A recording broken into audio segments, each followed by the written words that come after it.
घोटकीअ में इंडस रिनेसेंस पारां crisis of Sindh and the way forward जे उनवान हेठि कॉन्फ्रेंस कोठाई वई, जंहिंमें एसटीपी जे मरकज़ी वाइस चेयरमैन जम फताह समेत जे म्यूनिसिपल चेयरमैन सैयद असगर शाह, शहरी इतिहाद जे चेयरमैन रईस अला वसाए घोटे, कैसर ज़मान पठान, मेहरान लेबर फेडरेशन जे डॉक्टर मेहताब सूमरे, गस्टा जे सईद नाइच, अयाज लतीफ़ दाए, सगा जे आगा बिलावल पठान, घोटकी एक्शन कमेटी जे chairman Nasrallah Kaladi, district bar जे अगूणे सदर अली असगर पंहार, पीपी जे रईस अकबर दाए ऐं ॿियनि शिरकत कई। कॉन्फ्रेंस खे ख़िताब कंदे सिंध टीवी नेटवर्क ऐं इंडस रिनेसेंस जे चेयरमैन डॉक्टर अब्दुल करीम राजपर चयो त इस्लाम सलामतीअ जो मज़हब आहे, पर ही इंतिहा पसंद अलाए जे कहिड़े इस्लाम तहत माण्हुनि जो क़त्लेआम करे रहिया आहिनि। सिंध जा बहरान ऐं उन जो हल जे उनवान हेठि घोटकीअ जे होटल में कोठायल कॉन्फ्रेंस खे ख़िताब कंदे इंडस रिनेसेंस जे चेयरमैन वधीक चयो त सिंध जे इंफ्रास्ट्रक्चर खे ॾिसण खां पोइ जॾहिं ॿियनि सूबनि खे ॾिसिजे थो त महसूस थिए थो त सिंध अॼु बि सदियूं अॻु वारे दौर में गुज़ारे रही आहे। संदसि चवणु हो त सिंध में राज तिर्ज़ हुकुमरानीअ खे ॾिसिजे त महसूस थिए थो त हिते बादशाहत जो राज आहे। सिंध जेका आहे त हिकिड़ी बादशाहत तरफ़ वञे थी।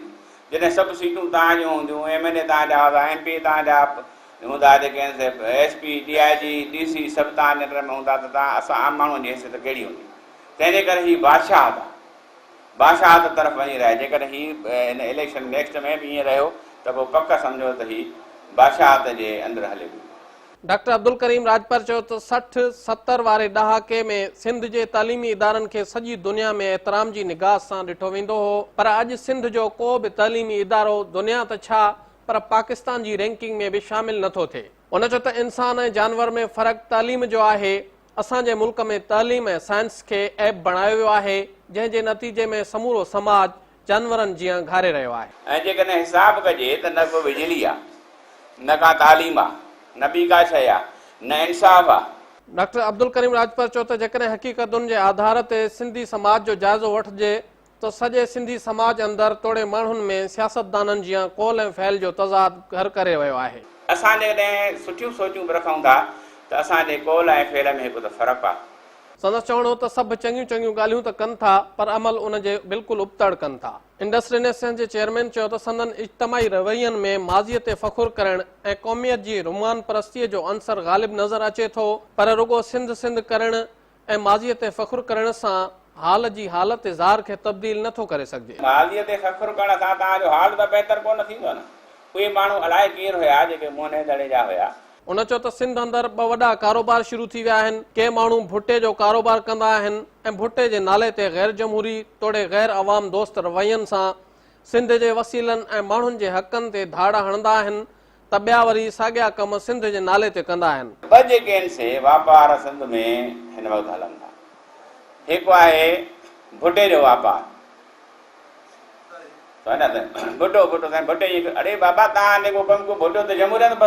डॉक्टर अब्दुल करीम राजपर चयो त सिंध जो मतिलबु को जाग्राफियाई बिहक या ज़मीन जो टुकड़ो न आहे, पर सिंध जो मतिलबु सिंध जो अवाम आहे, सिंध जा माण्हू आहिनि। संदसि चवणु हो त जेकॾहिं कंहिं बि कम सां सिंध जे माण्हुनि खे फ़ाइदो पहुचे थो त इहो सिंध जो फ़ाइदो आहे। बाक़ी जेकॾहिं सिंध जा माण्हू अज़ाब में आहिनि त मतिलबु सिंध अज़ाब में आहे। डॉक्टर अब्दुल करीम राजपर चयो त हिकु नुक़्ते ते गॾिजण सां सिंध जे समूरनि मसइलनि जो हल निकिरी सघे थो। उन चयो त बबुर मां ॿेर कॾहिं बि न मिलंदा आहिनि, तंहिं करे क़ौम परस्तीअ ऐं माज़ीअ जे रोमांस मां निकिरी सिंध जे सान्याह खे अमली कमु करणो पवंदो। जेकॾहिं तव्हां बबर पोखींदव ऐं इहो सोचींदव त बाबा हाणे सुभाणे वॾो ॾींहुं अंब खाईंदासीं, त उहा त पंहिंजी बेवकूफ़ी आहे। इंडस रिनेसेंस जे चेयरमैन चयो त अॼु सिंध खे यूरोप जीअं नई जागरता जी ज़रूरत आहे। इंडस रिनेसेंस जो सॾु खणी निकिती आहे त सिंध जे सान्याह खे हिकु जाइ ते गॾु करे गॾियल ॾाहप सां सोच वीचार कजे ऐं सिंध खे आॾो आयल बहराननि जो हल ॻोल्हिजे। इंडस रिनेसेंस जी कॉन्फ्रेंस खे सिंध टीवी नेटवर्क जे director current affairs Fayaz Naich, Shaukat Noonari ऐं ॿियनि पिणु ख़िताब कयो। कॉन्फ्रेंस दौरान शहरी इतिहाद पारां सिंध टीवी नेटवर्क जे चेयरमैन डॉक्टर अब्दुल करीम राजपर खे एवॉर्ड ॾिनो वियो।